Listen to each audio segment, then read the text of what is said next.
Hello, it's Erica of Arabo Arts, and we're here for the Sunday demo.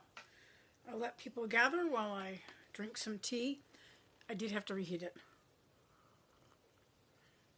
I got distracted making the bat before this, and the tea got kind of cool. So I'm having more caffeine.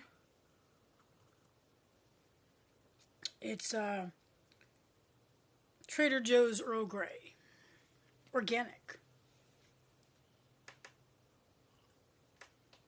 So I've already made a couple bats earlier today.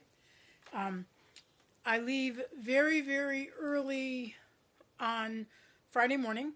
So my last time to make a bat is Thursday night. Hello, Katie. So I'm sort of like, okay, how many bats can I make a day plus do the other things I need to do? Because I am making a very long list of things that need to be done before I leave for St. Louis. I'll tell you about that list as we make the bat today. But I made a couple, if you saw some of the pictures I did recently, I don't know if you saw the pink lemonade. Hello, Jean. Pink lemonade one that was sort of the pink and the yellow, and pink lemonade 2, actually, because I had a pink lemonade with merino and silk about 2 years ago, year and a half ago. I remember, I think Amy of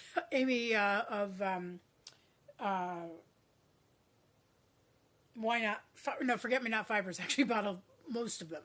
Hello, Margot. Sorry, no, Marge. Sorry, I'm far enough away. I'm like I just can't tell if it's an E or an O at the end. It doesn't help that you both have last names that begin with S. This is how the dyslexic figures things out, right? Can you sort of guess the letters in between? So I made that sort of nice sort of gradient. It had bio nylon in it and so forth, and nobody bought them, and I'm hoping somebody in St. Louis is going to go, ooh, tropical colors, I want those. But those are made primarily out of fiber from Jehovah Jireh Farm. They're now Farm & Fibers, but back when they were Farm & Mill, I did a really big order from them and got lots of different colors. And so I have like this sort of orange creamsicle color, and I got another ball of it too. I think I used part of this in something else, but I got enough to make at least 2 bats.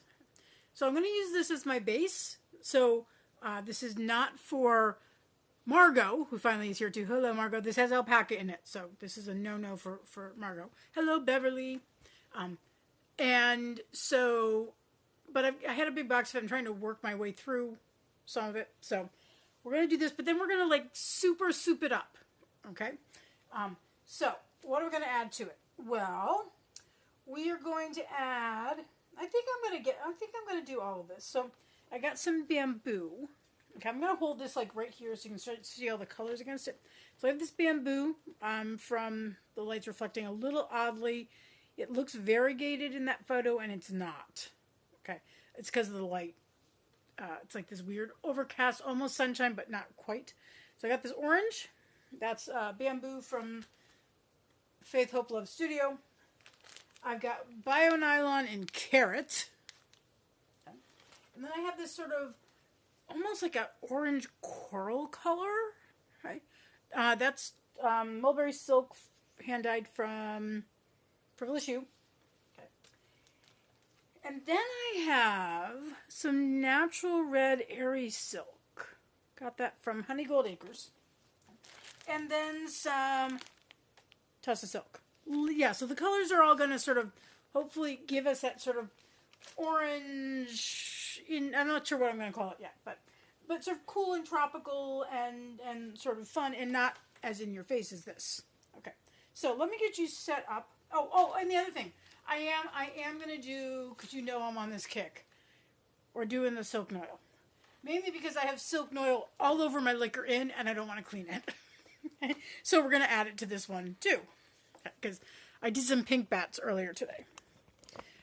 Because all I had was that romantic bat left.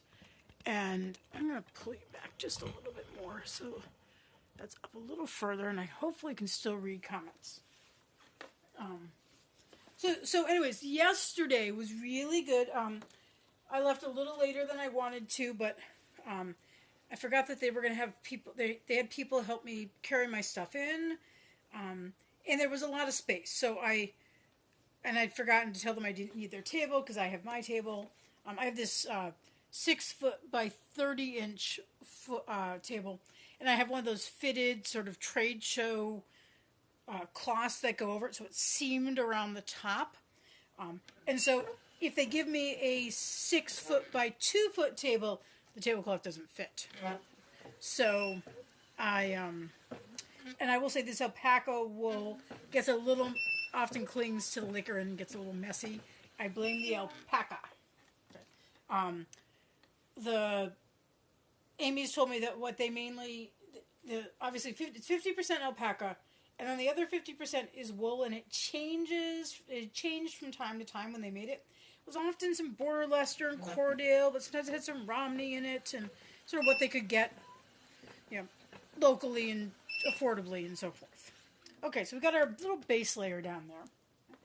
And then we're just going to start adding things. Okay. And I may not put every item in every layer, except the top one. So I'm going to undo the mulberry silk a little bit. And I think it's going to work better if I open it up like that. And then you want to make sure it's not twisted at all, because otherwise it won't pull apart.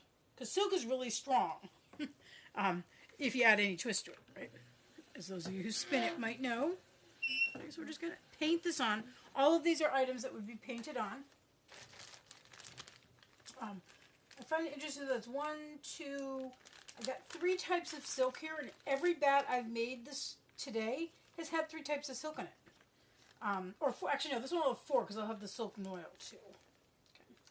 So this is the bleached. I didn't want I'd used pure white mulberry silk earlier in a bat, but that's very, very white. Okay. And I wanted this because this had that more sort of creamy golden into the brown color. So just a little bit there.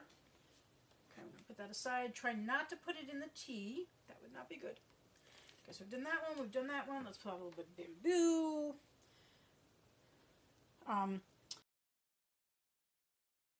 So up there was I don't go to Decorah very often. Decorah is about hour 15, hour and a half, depending on what route you take. And I took a little bit of back roads going up, and there was light snow in the fields, and the bridges were a little slippery. And in fact, once I got off the Viking Avenue and Union Avenue, and onto like an actual Iowa route, whatever. I actually got stuck behind a truck putting, a sander. There wasn't anything to plow, but the bridges, as I said, were really slippery. So, okay, so this is the bio nylon, and I just sort of pull it out a little bit at a time. So this we get some nice depth of orange colors. Okay, let's put out some of the Aerie silk. I haven't opened this yet. Let's see where it seems to begin and end. I think that might be it.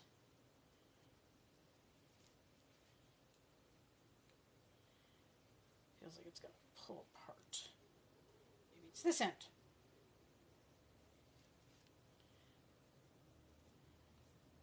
It has no end. Okay, I think I'm just going to break it. So I got up there. I didn't get lost, which is always somewhat of a concern in the back roads of Iowa. Also, because if you get lost, there may not be a road to take you back in another. Like if you're kind of like, okay, I really need to be more west.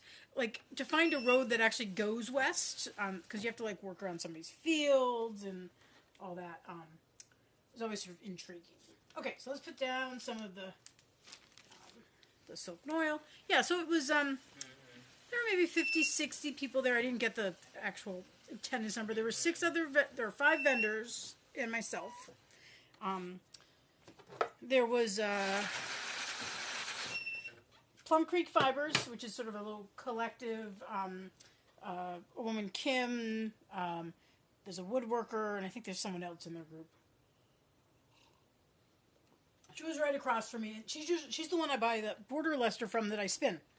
And she virtually didn't have... Hello, Jean. Thank you, Jean, for the comment about the colors. So she didn't have any Border Leicester dyed up, which is nice because that means I didn't buy any. I was very good. I didn't buy anything. And there was, I can't remember the name. It's the Tiny Rabbit Studio in, from Cedar Rapids, Rebecca Rausch's shop. So she was there. I drooled over, I can't remember what the name of it was. She had an 8 harness table loom from Louette. And I think it was Louette. No, it was Ashford. It was Ashford. And it was so pretty, and I was like, yeah, I can't.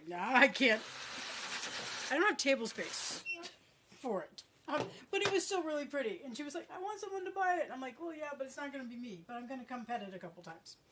And then there was a farm. I never got her name. That was, she had Finn and Baby Doll. And Finn Baby Doll crosses. And some of them were lots of fleeces, few washed. I was slightly tempted, but I talked myself out of it. And next to me was, I think it's called Three Ladies.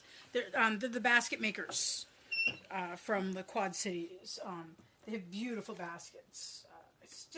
I've managed to talk myself out of one every time, but their stuff is so beautiful. Really nice baskets. Lots of color used, or wooden bottoms, and so forth. I'm just going to use up this bit here. Here's the part I set aside before. And then there was... I'm going to remember the name of it. Lamb Lane. Which is another farm. I've had bought fleece from them before. They're, I don't remember where they are in Iowa. But they're, I really like this bamboo color here. They have a lot of Teeswater, and they do lots of crosses. They do have some Romney, but so their things will say 50% Teeswater, and then it's 1/8 Romney, 1/8 something else, and so they have a combination of different types of animals. Okay, so did that. Put some of this in. But I already have one of their fleeces in my basement, and I didn't need another one. They had snacks, and then we had Popular Choice Award. I entered in 2 categories, and I didn't win anything. I entered in art yarn. There were only 3 of us who entered in that one, and I didn't win. And actually entered that hummingbird skein. Of course, I hadn't washed it, so it probably may have got dinged for that. And then I entered in thinnest, or thin yarn, and didn't win. I should have. I grabbed something. I was going to enter it into thick, but I'm like, this isn't really thick. I'm not going to bring it. Then I get there, and I'm like, I should have brought it. It would have been thicker than anything else.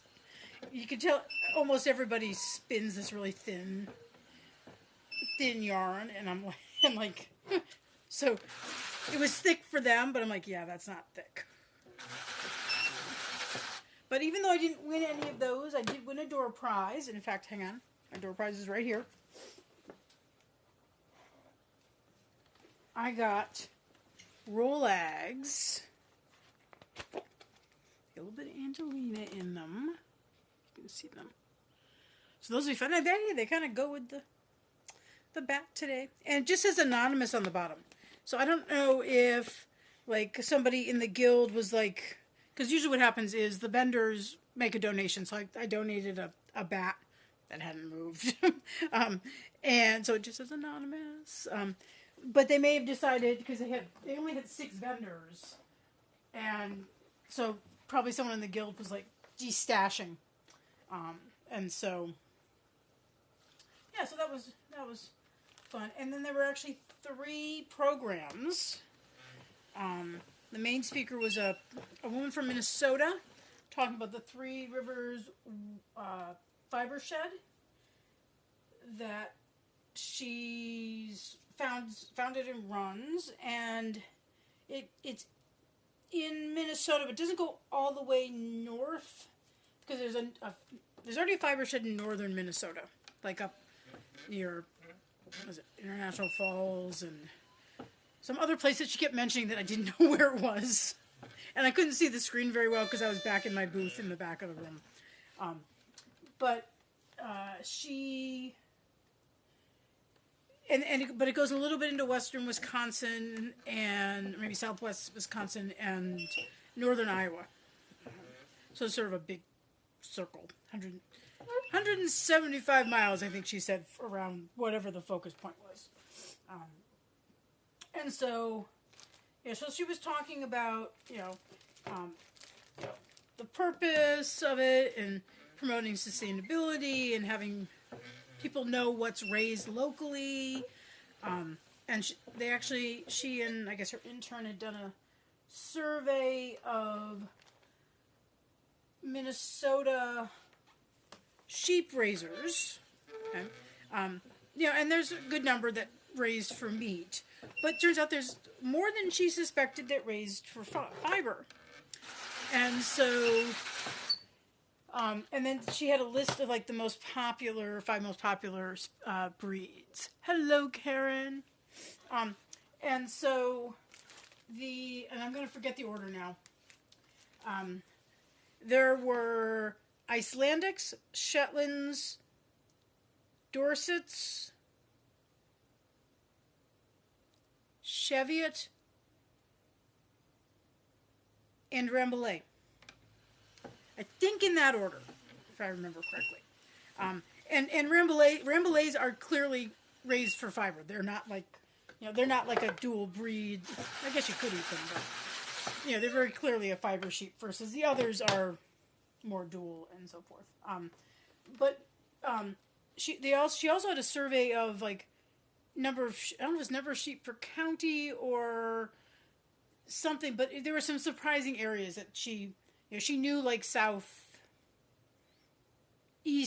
Minnesota, that's like where Harvest Hill Acres is, Rochester, that area. She knew there was a lot of sheep, but there was one up sort of in the northwest of the fiber shed area that had a lot of sheep, and she's like, I didn't know there were a lot of sheep up there. And she spent some time talking about the wool pool and other things, so that was good. And then there was a short talk. So one of the things Decorah is known for is being Norwegian. Okay, it's where the Norwegian American Museum is, and they have a big textile thing there, and they of course have Norwegian like spinning wheels and so forth. I'm fluffing out the fiber here, and so one of their the museum curators, or I don't know what her official title was, but she came in to talk about spinning wheels made in Moi, I think it's M-O-I, Norway. Okay. And because it was a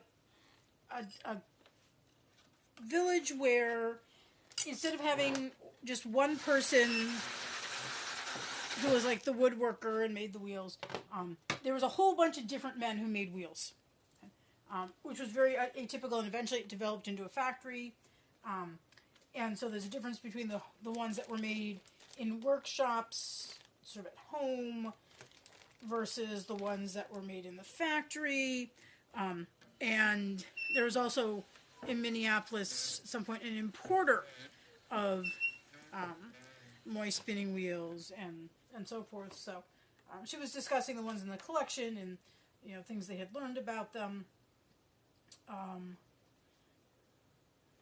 So that was nice. And then the last part of the program, I didn't get up close and as personal as they wanted. They actually arranged the chairs into these little pods, because one of the Decorah Guild's members, I can't remember what the Decorah Guild is. It's not Oneonta. I keep wanting to say Oneonta, but that's in New York.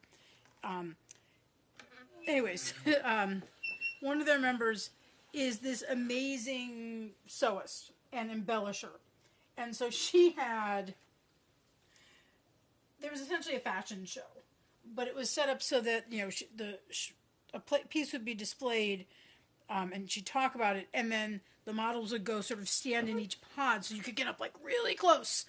You weren't supposed to touch anything, but you could get up really close. And I mean, these things were like beaded and lined, and just, you know, she got a smocking machine to make, you know, to do a smocking thing on something, and just these really, really fascinating,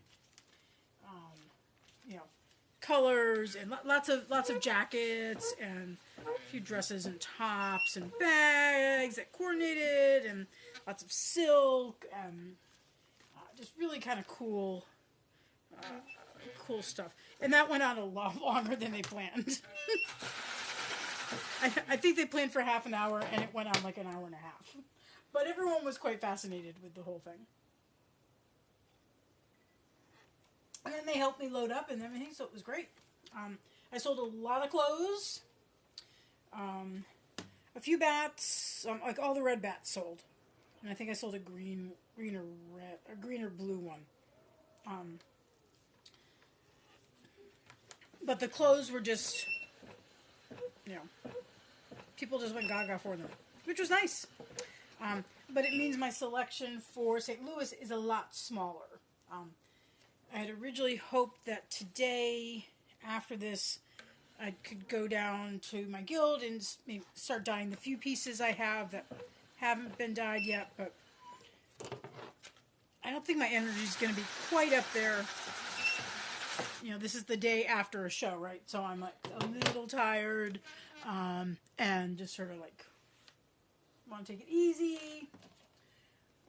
So I think just sort of staying home and making bats and trying to finish up the spin I'm working on, because I've got to like think strategically, right?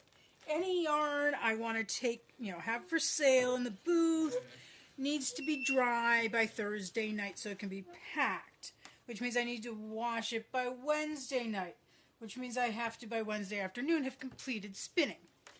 So I have to, like, what do I want to finish? And, you know, mainly I'm going to ply up all the all my bobbins are almost full. So, you know, ply all that stuff up, and then, you know, sort of work that way. And then I sort of decided, like, in the next day or two, I'm actually going to pack my suitcase. So that's done and ready, and I don't have to, like, freak out Thursday night, because I'm planning on leaving, like, 4 or 5 a.m. on Friday.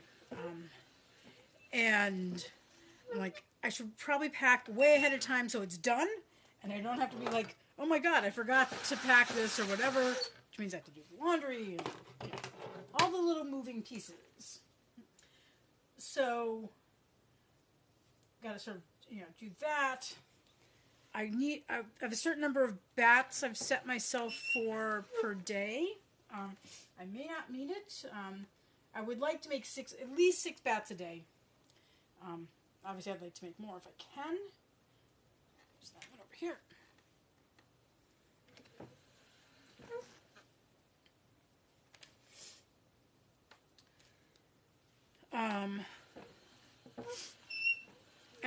I need to go through the earring inventory. I ran out of gold chains, so I ordered some more gold chains that are coming on Tuesday, and I have about 48 bat bags left. And so I said, just in case I get ambitious, and I do manage to make more than 48 bats in the next 5 days, I did order some more bags. So,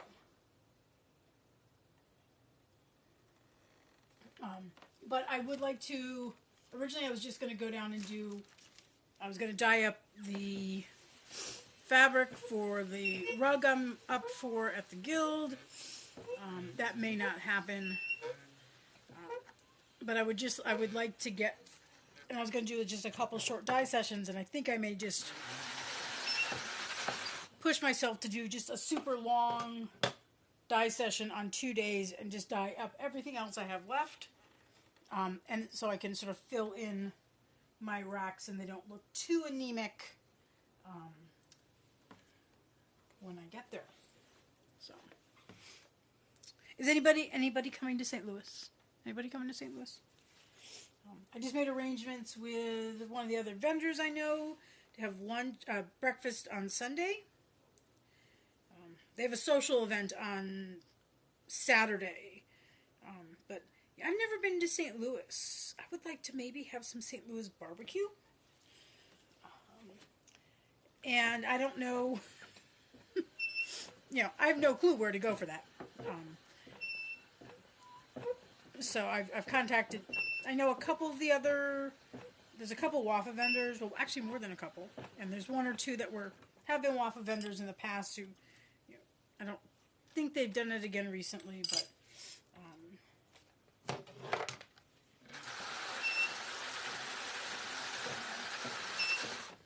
I'm probably going to want, Wave Light Creations is going to be there, and Whirlwind Ranch, that's who I'm going to breakfast with Liz.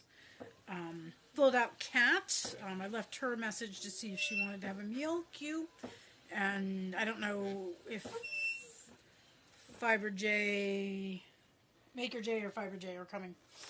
Probably one of them. I think Q is also teaching as well. Look at all this silk. We got the Tussa, we got the Airy. Let's have a little bit of Bio-Nylon. Actually, no, let's do the Mulberry, the Mulberry. So Tussa Mulberry. What else? Tangerine. What was their name? Tangerine bag? Tangerine. Whoever the Tangerine one is. It's going to be there. There's another. I don't know if there's another waffle vendor or not. They just sent us the plan yesterday, so I know where I am. I'm right next to the yarn winding station.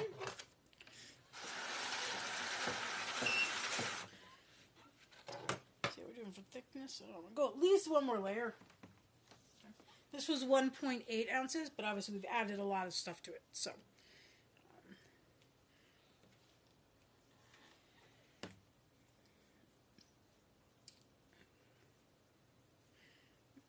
plus I have this other little thing that I thought I'd like to do. I'm not sure if it's going to get done.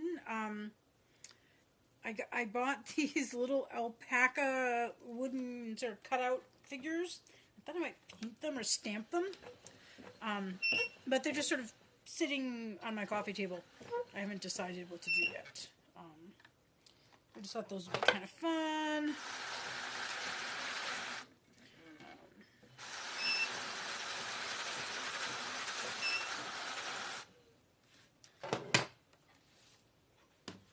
I'm just hoping that I can get enough to be able to do another big clothing order. It won't get here in time for Art Walk, but it will be in time for the rest of the shows I have this summer. Though I was looking up the Heloise tunic, and they are out of it in all of the larger sizes. They only have it in a small medium, and I'm like, because more people want those.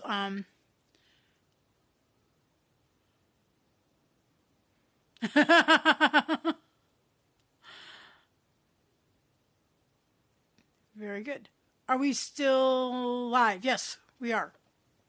At least on my end. I got 8 people watching, Pam. Or Pamela. Okay. So how are we doing on thickness? So if I just sort of because particularly that alpaca in that creamsicle color, it's very fluffy. And so it creeps upwards. Okay, so here we go with the Tussa.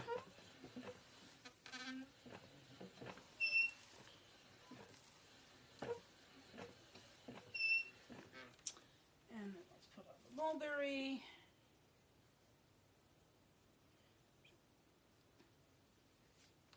That way.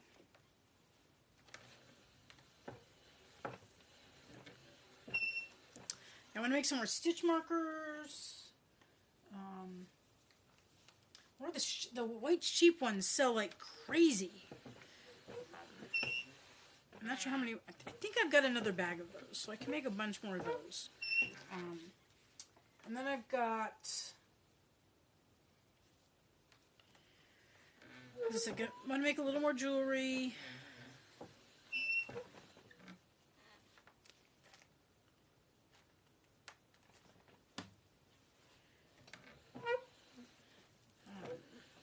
Found someone to share a hotel room, which was very nice. Because the hotel for the festival was not cheap. I mean, it's in a big city too, right?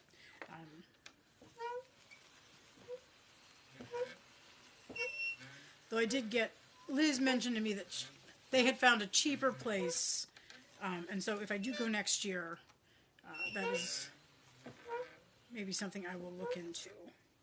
That's like, I think, even closer to the venue, so. Not that the other one is all that far, I think. Okay, what do you think? Think that's thick enough? I think that's thick enough. You can see some of the nice shine of the bamboo and the silk. I think we got just about everything taken care of there. I would like suggestions. I think I've used creamsicle already in the past. So, hello, Donna. Sorry. Sorry. Use here on. Take this off Sebastian. There's our Doffer crease, Doffer stick. Orange fluff. Ooh. Is that a food? Is there orange, like marshmallow fluff? Is there an orange one? I think I've used Tang already. I can't remember if I used Tang. I've used Orange Delights, Orange Dreams, Clementines, so those are all out. I think I've used Orange Sorbet.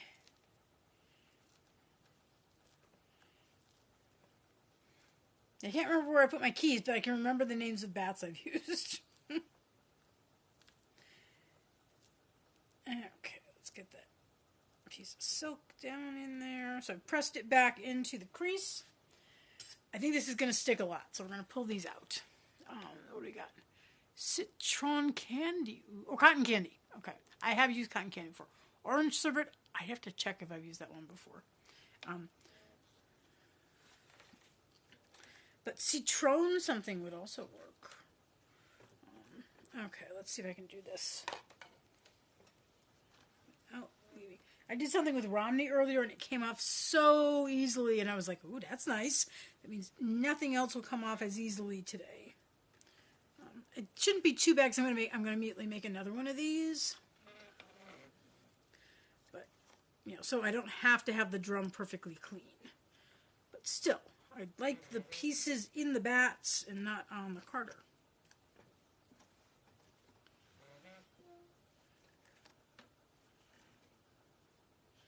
I also have to go to the grocery store today.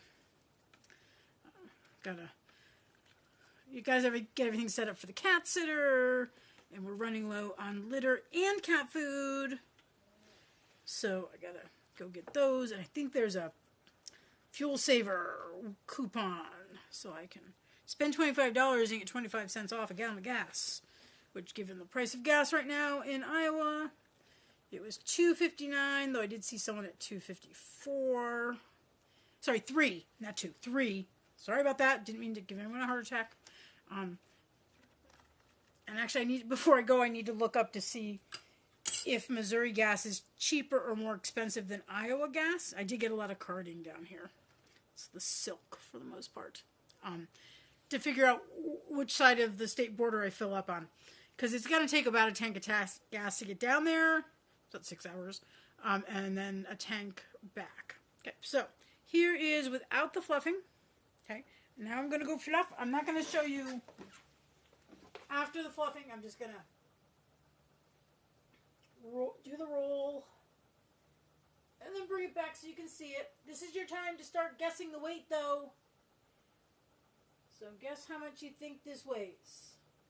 It's nice and fluffy, but I think that's just the alpaca. That's not giving me any indication of how much it might weigh. Trying really hard not to catch it on my watch. This is so soft and fluffy. Okay, let's roll.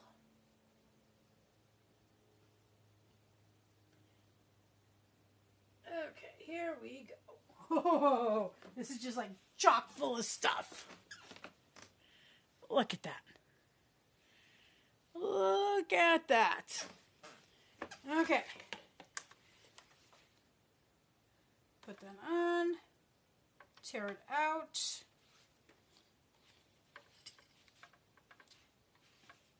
Okay, last chance to guess. It is 2.36 ounces. Okay, so I will go through and see who got closest. If you got closest, doesn't matter which direction, you get bragging rights and trophy emojis. Yay! I think I'm going to need a bigger slip of paper though, because there's a lot of ingredients here. 2.36 ounces. Layered. 23.60. After really, really tiny. I do like that though. Does that help you with more names? Okay, so that is the bat. I'm going to make another one. And let me pop you up here. Okay. We got some good guesses too.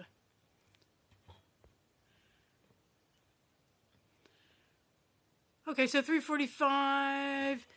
Yeah, and usually in Waterloo, the city to the 30 minutes to the south, it used to be like a dime cheaper, and it hasn't been for like the last month. It's been exactly the same, $3.59. So I don't know what it's going to be like. But like when I drive over, I don't know if it's Wisconsin. Wisconsin's the one I go to the most. No, I haven't been to Wisconsin. Well, I went somewhere, but it was very clearly different. The minute I think it was Illinois. I drove to Illinois. It was like a lot more expensive, as I recall. I was like, yeah, we'll nurse this until we get back into Iowa, and then we'll fill up. So, yeah. So I'll look over your name suggestions, and I'll let you know what name I decide on. I'll take some photos of this if the light is weird, but you can see it's sort of weirdly reflecting on my face. And I'll put some photos up, and maybe later I'll put up the photos of the bats I took this morning. And yeah, now it's just sort of get through the list of everything I need to do before I leave. Okay? So thank you for tuning in. Remember, there is no Sunday demo next week, not even on Monday, because I'm driving home on Monday. Still don't know where I'm staying Sunday night, but yeah, that's the plan.